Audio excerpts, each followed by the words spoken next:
Hi, I'm Jenny from NollieBean, where modern quilting meets color, creativity, and joy. Welcome back to part 2 of Clara's Desert Cove quilt. We left off part 1 after subcutting our blocks, and we're ready to sew those blocks together. In this video, we're sewing the blocks, troubleshooting a mistake, and playing with the final layout on the design wall. If you're following along, you'll see that I like to chain piece about 5 blocks at a time. To sew the blocks, I start by laying out the sub blocks with the strips in alternating orientations.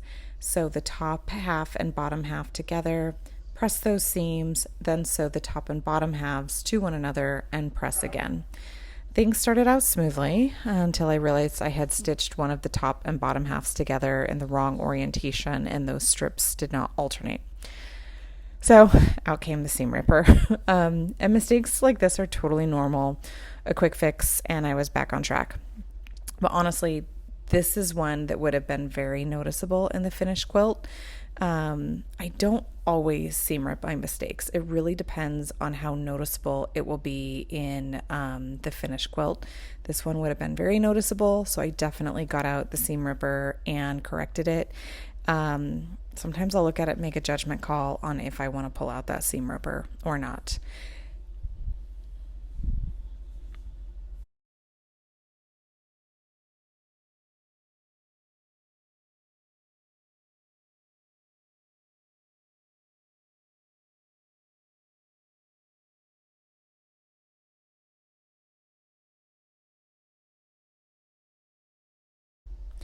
Once I got into the groove, the blocks came together quickly.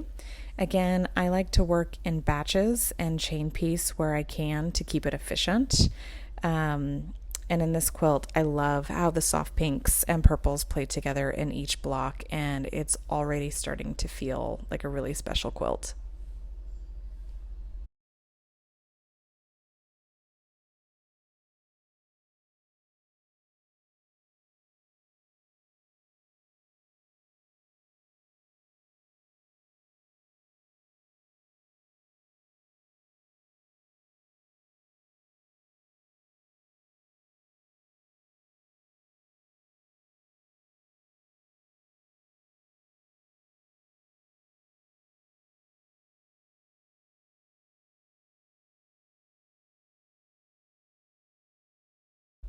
Once these sub blocks are sewn together, it's time to snowball the corners.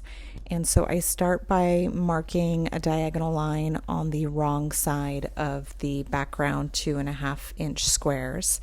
And then I will lay those squares on the corners of the blocks, sew on the marked line, and then trim to a 1/4-inch seam.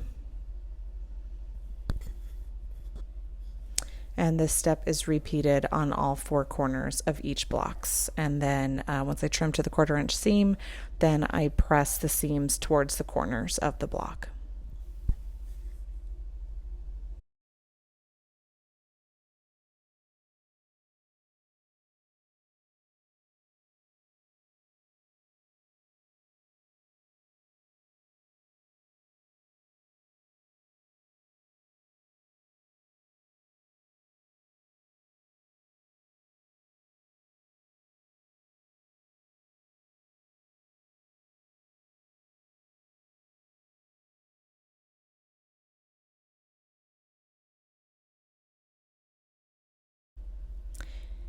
And for this quilt, I am sewing the throw size, which takes 20 blocks. I do like to kind of do this step of the process in batches, and I'll usually sew about 5 blocks at a time. And then with all of the blocks done, now it's time for my favorite part of the process, and that is playing with the layout.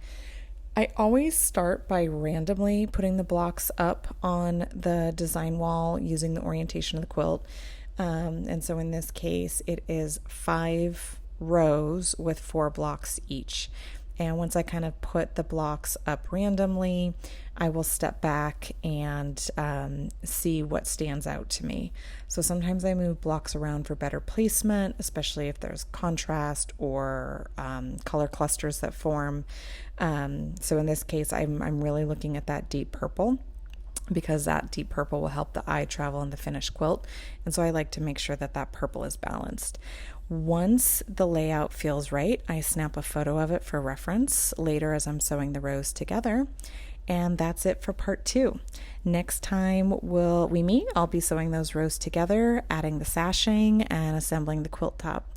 Thanks for watching.